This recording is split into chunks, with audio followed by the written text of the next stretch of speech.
મિત્રો બનાવી છે કોણ દો મકાઈનો ભેડો છે, પછી 20-25 જાતની આઈટમ આવે આમાં ફોનમાં.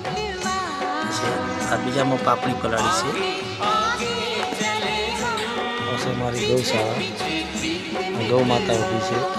ગૌ માતા કોકના ભાગશાળીમાં દર્શન કરવા મળે મિત્રો. ગૌ માતા આપણા ઘરે હોય તો ભગવાન આપણને સુખી રાખે, આપણે પણ સુખી, ગૌ માતા સુખી, એવો આપણે આનંદ માનવો જોઈએ મિત્રો. આનંદ માનો એટલે આપણો તમારો આનંદ એવો અમારો આનંદ પડે, મજા આવે તમને. આ ગૌશાળા છે, તમે જોશે મજા આવશે મિત્રો.